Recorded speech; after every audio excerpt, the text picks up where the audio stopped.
Qual a necessidade de uma pessoa de férias acordar às 5 da manhã?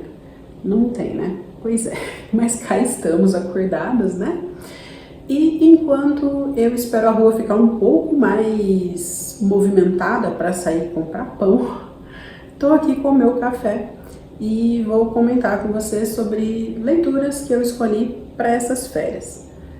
Como vocês puderam ver aí nas primeiras imagens, né? Eu não estava em casa por alguns dias, aproveitei para descansar bastante, também li bastante, mas o que importa é que estou revigorada, estou animada, mas não pronta para sair fazendo muito agito ainda. Eu vou continuar descansando nessas férias. Neste vlog eu vou mostrar as leituras, como eu disse, vou mostrar também uma carne que eu fiz ontem que ficou uma delícia, uma costela mole barbecue. E, bom, esse é o primeiro vlog aqui do canal, então vai ser meio que um vídeo de teste, né? Vou inserir aí algumas imagens ao longo do tempo, alternando com momentos em que eu venho aqui comentar o andamento das minhas leituras. Preciso aprender a fazer vlog e vai ser com esse aqui que eu vou colocar a mão na massa pela primeira vez. A verdade é essa. Quando vocês estão de férias, vocês gostam de escolher um tipo específico de livro para isso? Porque eu gosto. Eu percebo um padrão. Eu gosto de separar alguma história bem comprida, de preferência um calhamaço, e que tenha fama de livro fluido, desses que a gente lê sem nem perceber. Eu estou falando de livros como O Conde de Monte Cristo ou A Casa dos Espíritos, por exemplo. E para essas férias eu escolhi E o Vento Levou. E foi um livro que, a princípio, me deixou meio decepcionada. Eu não estava gostando dos primeiros capítulos dele. E se você viu esse meu vídeo aqui dos 12 livros para 2025, nele eu comento que a intenção era ler essa obra mais pela importância que ela tem, né? É um clássico controverso, inclusive, porque ele tem um ponto de vista muito racista, romantiza demais a questão do racismo, mas interesse mesmo pela história, nunca tive. Já tinha essa resistência inicial. Comecei a ler o primeiro capítulo, muita festa, muita gente chata, eu não estava gostando daqueles personagens. A protagonista tremendamente egoísta, mimada, mesquinha, e eu percebia que as pessoas ao redor dela ou tinham esse comportamento também, em menor grau, mas tinham, ou endossavam tanto esse comportamento que acabavam reforçando para que ela fosse cada vez mais mimada. Eu estava de saco cheio da Scarlett. E aí, eu tenho uma opinião um pouco impopular a respeito de spoiler. É óbvio que eu não gosto de spoiler não solicitado.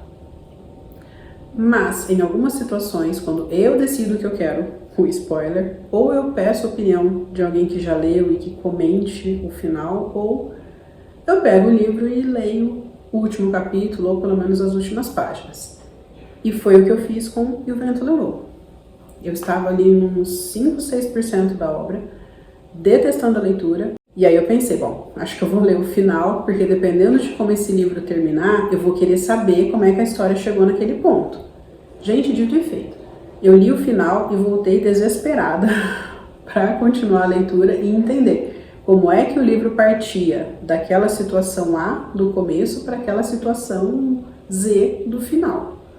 E foi ótimo, foi a melhor coisa que eu fiz, porque agora eu estou amando o livro. A autora coloca muitas datas, o que me obrigou a fazer já algumas pesquisas pelo contexto histórico, porque o livro se passa na Guerra Civil Americana ou Guerra de Secessão, como preferirem. E sempre que um livro tem um contexto histórico e ele mostra a data, eu paro em cada apresentação de data para entender o que estava acontecendo ali de verdade. E esse livro começa já em, acho que abril de 61, quando é o marco inicial da guerra. E é muito interessante, porque no livro eles comentam que houve o ataque ao Forte Sumter, se eu não me engano, que é o nome do lugar, mas que isso não vai dar em nada, que imagina, não vai ter guerra não. Não é que vai ter guerra, né? Já está tendo. Eles só não sabem que o ataque a esse forte é o marco inicial dessa guerra civil. Bom, no ponto em que eu estou, a guerra começou, mas eles não se deram conta ainda de que isso é o estopim para a guerra. E todo mundo continua numa situação de quase normalidade, curtindo baile, curtindo festa, exceto as pessoas um pouco mais esclarecidas, que estão sim mais tensas com aquela possibilidade de guerra, são as pessoas que têm um ceticismo maior em relação ao que está acontecendo e a aparente paz. E eu não tenho expectativa alguma de terminar esse livro agora em janeiro, provavelmente vou terminar em fevereiro, março, porque né, as férias acabam.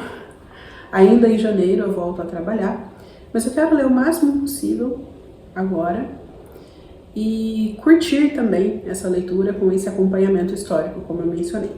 Bom, eu vou acabar de me arrumar, pegar as minhas coisinhas e sair para dar uma volta, tomar minha vitamina D.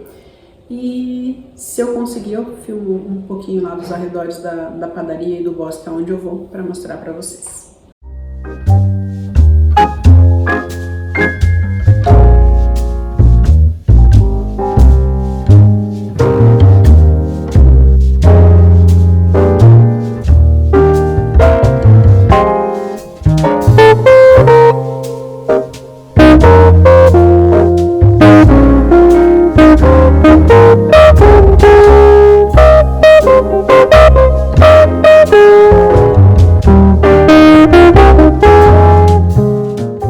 Veja bem, né? Eu comecei esse vlog falando que eu estava descansada e que eu continuaria descansada. Daí eu apareço aqui depois de ter batido perna pela cidade, de ter andado aí por aproximadamente umas 3 horas. Mas eu continuo descansada, porque eu gosto, né, de bater perna por aí. E eu disse que ia ao bosque, né? Esqueci que hoje é segunda-feira. Segunda-feira o bosque não abre, então eu tive que andar pelo comércio mesmo, fui até a padaria, como era o meu plano, vim aqui, tomei café e me pirulitei pro comércio da cidade. Eu aproveitei para comprar algumas coisas de que eu estava precisando, especialmente removedor de esmalte, porque, né, eu estava com um esmalte vermelho até ontem, e eu gastei quase todo o meu removedor para tirar, e a unha fica meio manchada, meio amarela quando a gente tira o vermelho, é normal. É normal, mas eu não gosto, me incomodo, vou ficar o tempo inteiro abaixando a mão. E uma dica também, cadê? Aqui. Para você que tem cabelo oleoso, gente, não é publi dessa marca não, longe de mim. É que eu gosto muito dessa Bioextratos, essa linha de Jaborandi é perfeita para a raiz do meu cabelo. O fio do meu cabelo eu posso usar o shampoo que for, dos mais baratos aos mais caros, continua igualzinho. Mas a raiz é tremendamente oleosa. E a única linha que controla bem essa oleosidade é essa aqui, de Jaborandi. Então fica a dica aí pra você que também tem cabelo oleoso, que não resiste aí mais de um dia limpo. Bom, voltando aqui aos livros, eu comentei no começo do vlog só sobre E o Vento Levou. Eu também estou lendo O Quebra-Nozes, e esse aqui foi um dos livros que eu levei na minha mala. Confesso para vocês que durante a viagem ele pouco foi olhado, eu me dediquei mais a E o Vento Levou. E eu sabia muito pouco sobre essa história. Basicamente eu sabia só o que eu via nas apresentações de balé, que era uma história sobre brinquedos de 2 crianças, 2 irmãos, um menino e uma menina, que criavam vida e que davam vida também para um quebra-nós. Só sabia isso e, bom, até agora do que eu li, não descobri muito mais do que isso, porque eu estou ainda em 1/3, eu acho, da primeira versão desse conto. Essa edição aqui da Zahar é bem bonitinha e ela traz as 2 versões desse conto, a original, do Hoffman, e a adaptação do Dumas. E a adaptação do Dumas vem antes do Hoffman, então eu ainda não li o original. No ponto em que eu estou, os brinquedos já criaram vida, mas a menina, a Marie, que é quem testemunha essa vida dos brinquedos, ainda não entendeu o que é que eles pretendem, o que é que está acontecendo ali. A outra criança, que é o menino, está ainda do lado dos adultos, duvidando que algo realmente tenha acontecido. E duvidando principalmente porque o exército que lutou e que recuou na batalha eram os brinquedos dele. E na cabeça dele, os brinquedos dele jamais teriam essa atitude covarde. Bom, é um livro gostosinho para passar o tempo, para ler à noite, principalmente porque na próxima semana eu vou começar uma leitura mais pesada. E esse vlog vai durar alguns dias, quando eu começar esse livro eu comento com vocês. Então eu sei que eu vou precisar de uma leitura mais leve para alternar com um livro bem pesado que eu vou começar. Eu tô gostando de O Quebra-Nozes? Olha, gostando sim, só não estou amando porque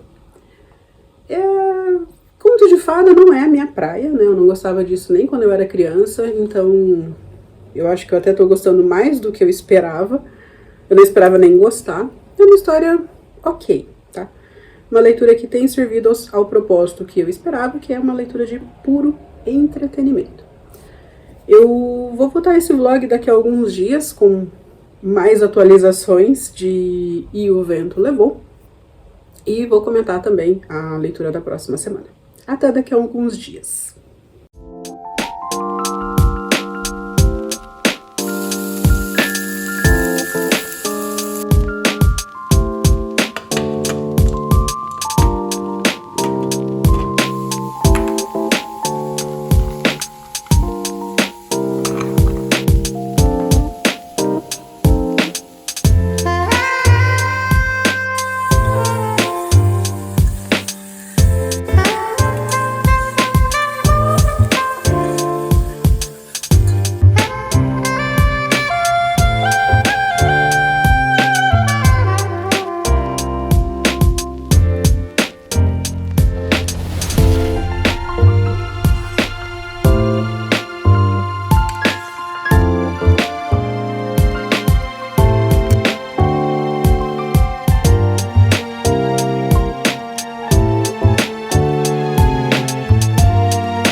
Sobrevivi a mais uma semana de intenso calor, bem intenso mesmo, e de não tantas leituras assim. Mas se você tá de férias, o que você tá fazendo que você não tá lendo? Pois é, eu tô fazendo uma outra coisa que eu amo e que tem a ver com o livro, que é estudar, aprender coisas, né?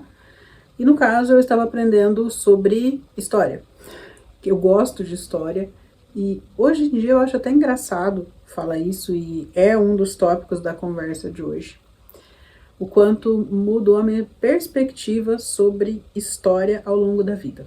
Quando estudante lá nos anos iniciais, né, no ensino fundamental, eu não gostava de história, porque pelo menos onde eu estudava, essa disciplina era ministrada de uma forma muito isolada, muito solta. Nós aprendíamos só sequências de fatos de um lugar, de outro, mas sem muita correlação entre eles. Foi só com a leitura e com essa minha mania de querer entender contextos históricos reais que eu passei a, mais do que gostar de história, eu passei a valorizar a história. Hoje em dia, eu acho importantíssimo correlacionar fatos, épocas, acontecimentos, lugares, mas isso veio dessa minha necessidade, que na verdade não é nem uma necessidade, né? É uma vontade, um prazer que eu tenho em aprender. E o que é que eu andei estudando, né? Estudei um pouco de história dos Estados Unidos e fui bem além da Guerra da Secessão, que é o período tratado lá pelo livro da Margaret Mitchell. Eu fui um pouco mais para trás, fui para as primeiras colônias, formação dos estados, independência, enfim. E aprendi um pouco também sobre a história da Coreia do Sul no século XX, para outra leitura. E eu, enquanto fazia essas pesquisas, essas buscas, eu me senti muito feliz por duas razões. Primeiro, pelo privilégio de gostar de aprender, que é algo que muita gente não tem, não gosta do estudar, do aprender. E eu acho gostoso, sim, eu gosto de gostar disso. E também eu fico muito feliz pela questão do bom uso do tempo. Como é bom a gente fazer uma leitura sem pressa, sem ter data para terminar, sem ter um prazo. Mesmo que não seja um prazo externo, às vezes a pessoa se coloca um prazo, eu preciso ler tantas páginas por dia. Quem disse? Calma, curte o livro. Cadê a fruição da leitura? Né? Então eu me senti feliz por isso. Eu estava lendo e interrompia a leitura, porque são muitos nomes, datas, nomes de batalha, nomes de lugares que são mencionados no livro. Então eu interrompia a leitura, fazia as minhas pesquisas, de um assunto passava para outro, sem culpa, sem ter aquela pressa de voltar ao livro. Eu estava curiosa, eu estou curiosa, eu quero saber como é o andamento dessa história. Mas isso não me tirou esse prazer da pausa, sabe? De curtir o aprendizado sobre diversos assuntos. Sobre E o Vento Levou, eu estou no capítulo 16. Aliás, eu vou começar o capítulo 17, que o capítulo 16 encerra a parte 2 desse livro. Ele é dividido em 5 partes e tem 63 capítulos.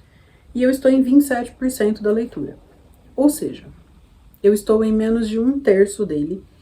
E eu já vi que no próximo capítulo, o acontecimento é maio de 64, ou seja, a guerra já está acabando. Puxa vida, tava chovendo, eu vim gravar de frente para a janela, abri o sol. Eu vou ver se fechando a cortina melhora a luz. Não ficou o melhor dos mundos, mas vamos lá. Afinal de contas, isso aqui é um vlog e a ideia é ser um pouco mais espontâneo, né? Embora esteja no meu cenário habitual. Como eu dizia, o próximo capítulo, eu dei uma olhadinha, eu vi que ele começa em maio de 64. A guerra dura de 61 a 65, ou seja, a guerra está acabando, estou em 1/3 do livro, isso significa que, pelo visto, a maior parte do livro vai se passar na fase da reconstrução, que é o pós-guerra. Isso imagino eu. Eu li o último capítulo, né? Então eu sei como esse livro termina, mas eu não sei como a história chega até lá, e é isso que me instiga a continuar essa leitura. Eu quero saber como é que a gente chega naquele resultado. Bom, imagino que vai se passar a maior parte do tempo na reconstrução, como eu disse, e por isso mesmo eu já dei uma boa estudada nisso também, nessas minhas pesquisas aí ao longo dessa semana. A pesquisa mais demorada, no entanto, foi a relacionada à Coreia do Sul. E ela foi mais demorada por 2 coisas, por 2 fatores. Primeiro, que para ele eu não tinha referência anterior como eu tinha referência da Guerra da Secessão, por exemplo, que é um assunto que eu tinha mais ou menos em mente o que era, eu precisava saber detalhes. Sobre a Coreia do Sul, eu não tinha ideia alguma. O máximo que eu sei de história da Coreia do Sul é aquela correlacionada com o Japão, que foi um dos algozes dela, né? Então, estudei um pouco sobre o passado do Japão, ok. Mas sobre a Coreia em si, sei nada. Então, fui tratar de aprender. E o segundo fator para essa pesquisa mais intensa a respeito da Coreia do Sul é que este livro aqui explora um evento muito específico. Então, eu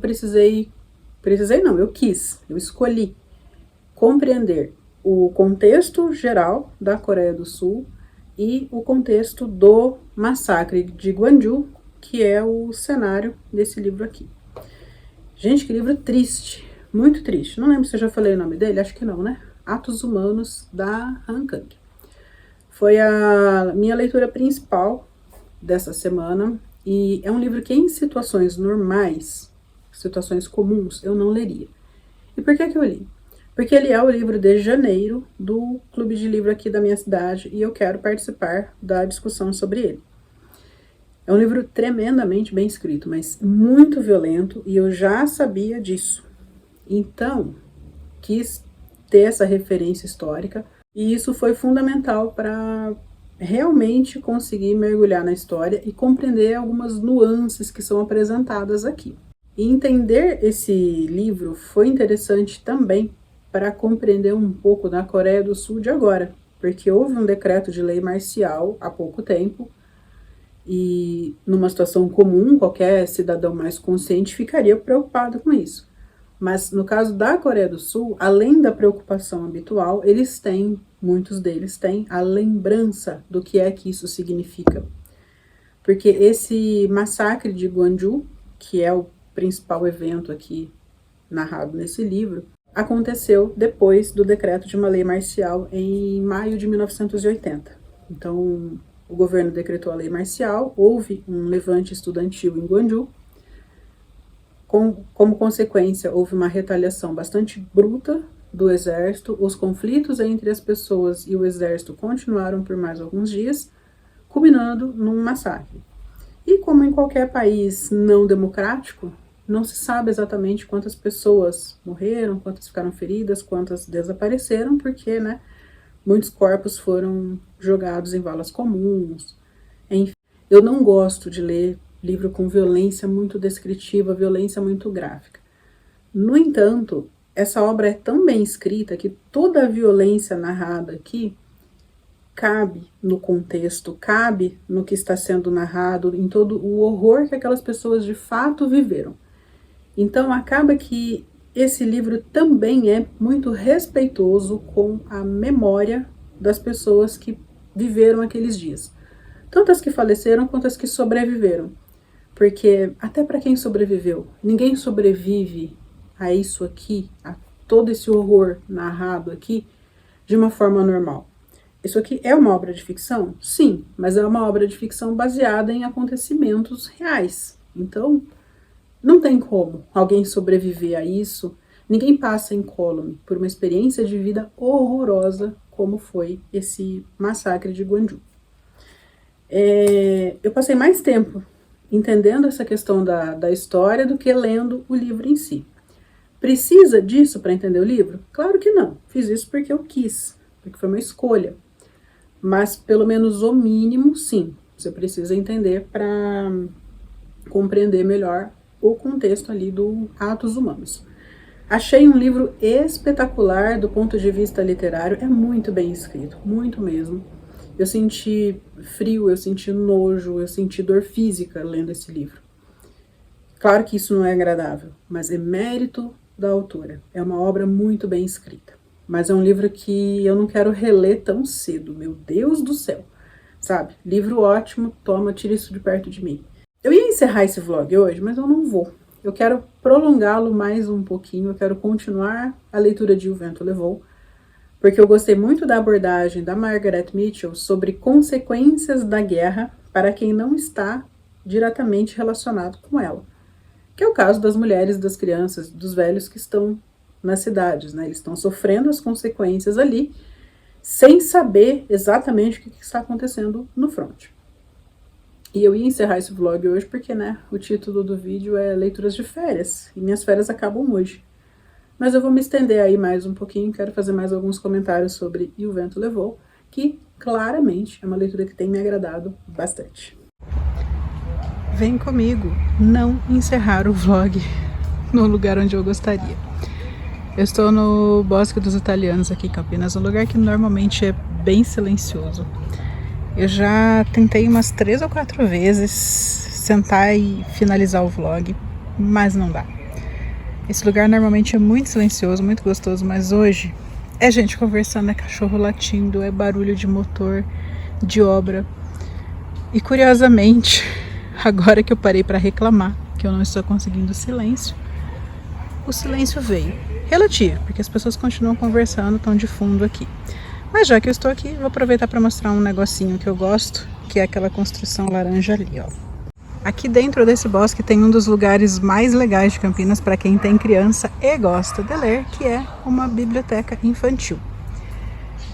Não só o acervo dessa biblioteca é todo de literatura infantil, como o próprio espaço dela também é projetado para agradar as crianças e é também projetado para que elas caibam nos espaços. Olha só que graça. As mesinhas, as cadeiras baixinhas adaptadas para criança. Para adultos ou para quem tem bebê, tem uns sofás lá atrás, são estofados, bem confortáveis. E ali estão as estantes. Não tem como entrar, porque esse horário ela já está fechada, mas aqui pelo vidro dá para ter uma ideia de como ela é toda pensada para garotada. E o que eu acho mais legal, a localização dela. Na frente do parquinho, que hoje está vazio, evidentemente, porque choveu horrores, como pode ser visto ali pelo tanque de areia cheio de água.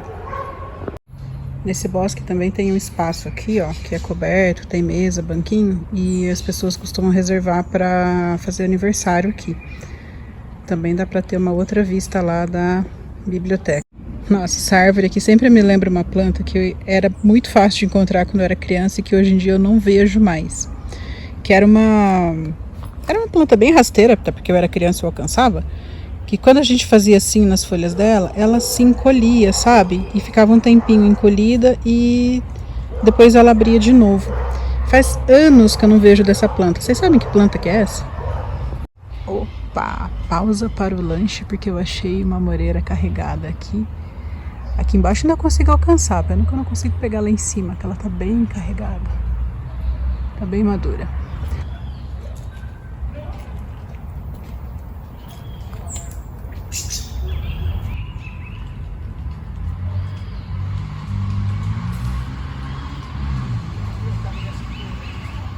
Esse é um vlog totalmente inimigo do meu amor pelas árvores, pelas áreas verdes, né?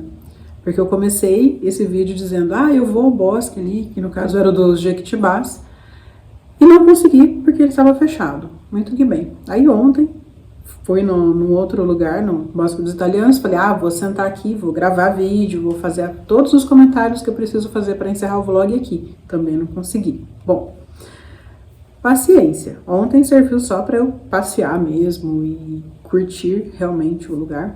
Dei uma boa andada lá, curti o cheirinho bom que estava das árvores, porque choveu muito.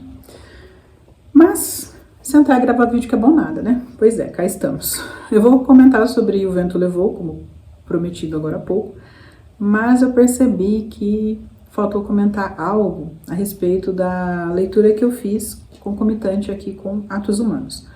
Ficou bem claro que esse livro aqui é pesado, difícil de ler e uma péssima ideia para se ler à noite. Então as minhas leituras noturnas foram salvas aqui pelo Quebra-Nozes. Foi uma boa escolha? Foi, porque realmente é um livro mais leve. Existem algumas discussões sobre se isso aqui seria ou não enquadrado um conto de fadas, mas vamos partir do princípio de que seria, tá? Como todo conto de fadas tem lá o seu aspecto fantástico, o seu lado assustador, meio sombrio, mas nada que tire o sono de uma pessoa adulta, né?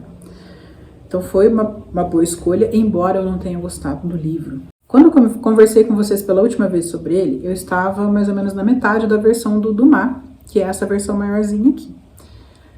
Terminei já do Dumas, terminei já do Hoffmann também. Veja como a versão do Dumas é maior do que a do Hoffmann. Existem alguns ajustes, sim, em relação à história. Algumas pequenas diferenças entre uma e outra, como alguns nomes, ou profissões, ou posições familiares também. Mas o livro do Hoffmann é mais direto e mais sombrio também do que a versão do Dumas. Dumas floreia demais, enfeita demais. Ele tem uma vantagem, sim, tem um mérito, que é o de explicar diferenças culturais entre o Natal alemão e o Natal francês. Mas fora isso, não gostei da versão do Dumas. A versão do Hoffmann é mais interessante, embora não seja assim o meu apreço, né? Mas de qualquer forma, tem algo nas duas histórias que me incomodou bastante, que é o final, e deixa eu ver como é que eu comento isso sem dar spoiler. Tem um final feliz aqui, tem um Felizes para Sempre, que me incomodou horrores. E é o mesmo final feliz nas duas histórias. Então, ok, está comentada aqui a minha impressão de leitura sobre o Quebra-Nozes. Experiência de leitura satisfatória, resultado da leitura nem tanto, tá? Serviu ao seu propósito, que era uma leitura de entretenimento. Agora, vamos falar aqui sobre o Kindle primeiro e sobre E o Vento Levou. Por que sobre o Kindle? Eu disse que comentaria um pouco mais sobre O Vento Levou só pelo aspecto histórico, né? Só porque eu estava gostando de como a autora aborda questões de guerra para quem não está diretamente envolvido nela. Só que eu não havia percebido que eu estava terminando o primeiro volume dessa história. O Kindle tem muitas vantagens, né? Muitos méritos, principalmente o da praticidade, mas ele também tem uma desvantagem, que é a gente não ter noção de quão avançados nós estamos numa certa leitura.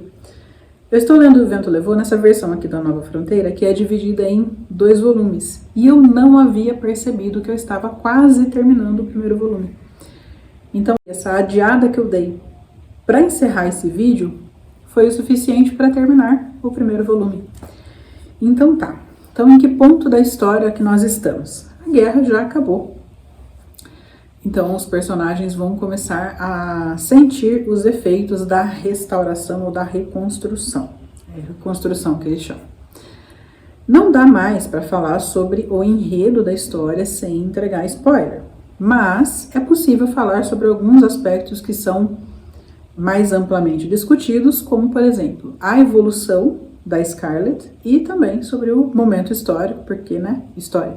Bom, em relação à evolução da Scarlett, é muito interessante quanto eu estou amando odiar esse personagem.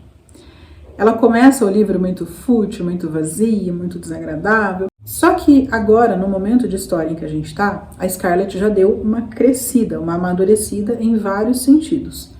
Ela amadureceu no sentido material mesmo, de ter que botar a mão na massa para se manter viva e para manter vivos também pessoas que dependiam dela naquele momento, coisa que antigamente não acontecia, porque ela sempre teve pessoas que fizessem tudo por ela, pessoas, no caso, em sua maioria, escravizados. Além da mãe, que dá para perceber que era uma mãe bastante prestativa para Scarlett e para as irmãs. Muito bem, então essa pessoa que nunca precisou lavar um garfo na vida, tem agora a missão de cuidar de si e de algumas outras pessoas que estão sob sua responsabilidade. Além desse amadurecimento material, houve também um amadurecimento intelectual. Ela nunca se achou capaz de fazer algumas coisas, de tomar decisões, de conduzir pessoas, de conduzir situações, e ela tem feito isso com bastante sucesso até em relação ao contexto geral, né? Pelo lugar, pelo momento em que elas estão, a Scarlett se saiu muito bem nisso. Mas existe um ponto em que ela não amadurece, que é o aspecto moral. Pelo menos até agora em que eu estou no livro, em alguns pontos da vida, ela não deixou de ser aquela criaturinha detestável do começo do livro. E essa ambiguidade faz com que a Scarlett seja extremamente interessante para mim e que eu queira devorar cada página, dependendo da situação. Por exemplo, um dos grandes acontecimentos históricos que existe nessa época da Guerra Civil é a tomada de Atlanta. A União, que é o Exército do Norte, foi cercando Atlanta aos poucos. E enquanto Atlanta era cercada no livro, nós ficamos extremamente tensos com tudo aquilo. Eu conversei com alguns leitores de E o Vento Levou e todo mundo teve a mesma impressão. Eu acho que poucos são os leitores que conseguiram não ficar presos na leitura enquanto acontecia esse cerco. As pessoas estão na cidade, o exército inimigo está se aproximando, os homens tentam fazer com que as mulheres fiquem calmas, dizendo, não, tá tudo bem, vai ser controlado. Não, aqui eles não chegam, imagina, ninguém chega em Atlanta. Só que eles estão cada vez mais perto. E como assim ninguém chega em Atlanta se esse exército não para de avançar em direção a essa cidade? Então, a chegada do exército e os desdobramentos que acontecem nisso são muito emocionantes no livro e eles prendem demais a atenção do leitor. A Margaret Mitchell foi extremamente hábil para prender os leitores por umas 100, 150 páginas até que a situação se resolvesse. Bom, o comentário que eu gostaria de fazer quando eu me estendi um pouco nessa leitura era em relação ao que o sul dos Estados Unidos esperava que acontecesse quando o algodão produzido lá fosse retido. Qual que era a ideia? Bom, nós produzimos algodão que abastece as indústrias têxteis do norte e também muitas indústrias da Inglaterra e da França. Se nós ficarmos com o nosso algodão parado aqui, ninguém vai conseguir produzir tecido e nós vamos conseguir o apoio da Inglaterra e da França contra o norte. E não foi isso que aconteceu. Então, o sul ficou ali numa posição muito delicada, porque eles estavam com todo o algodão colhido e guardado, não conseguiam vender, portanto não conseguiam dinheiro, não receberam o apoio de quem eles esperavam, muito pelo contrário. O que é que aconteceu foi um bloqueio do norte em relação ao sul. Então, o Sul, que era muito rural, dependia muito de agricultura, não conseguia comprar produtos industrializados. Então meio que o tiro saiu pela culatra, porque eles não conseguiam vender o algodão, mas também não conseguiam comprar nada. Isso foi um aspecto histórico e é retratado de forma muito magistral aqui no livro.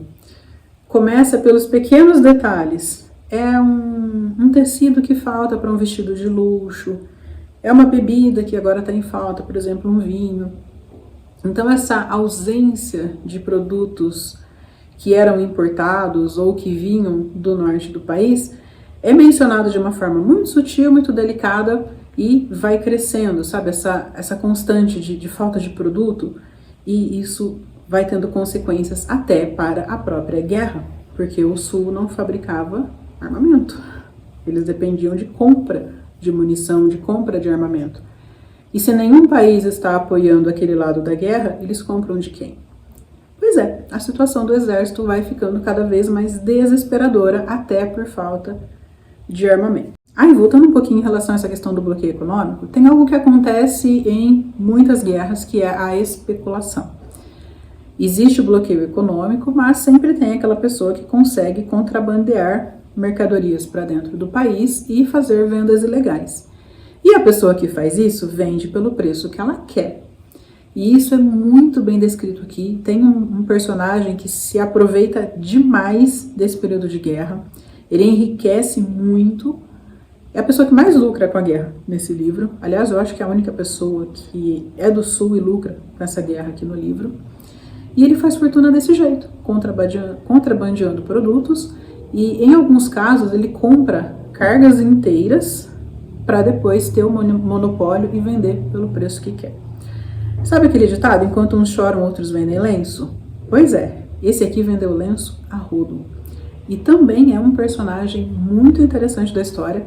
Não sei se eu vou falar o nome dele aqui, quem leu sabe quem que é. Porque no começo do livro fica meio difícil de entender como é que esse personagem tem dinheiro, e a gente só vai entender que o dinheiro dele chega de forma ilegal conforme a guerra avança. De qualquer forma, gente, que livrão.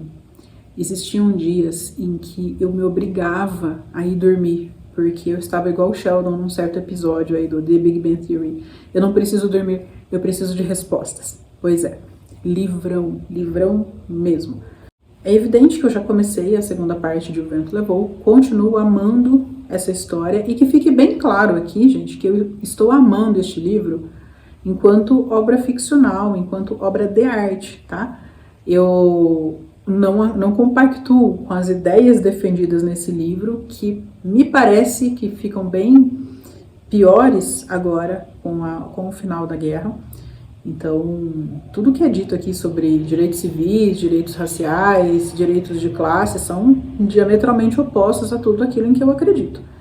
A admiração que eu tenho por esse livro é do ponto de vista literário, enquanto construção de obra de arte, enquanto retrato de uma época, tá? Que isso fique muito claro aqui. Bom, feita essa ressalva, continuo, portanto, muito empolgada com a leitura de O Vento Levou, e falo mais sobre ele no final de fevereiro ou no começo de março, quando terminar esta leitura. Muito obrigada por sua companhia até aqui. Nós nos vemos nos próximos vídeos. Até mais. Tchau.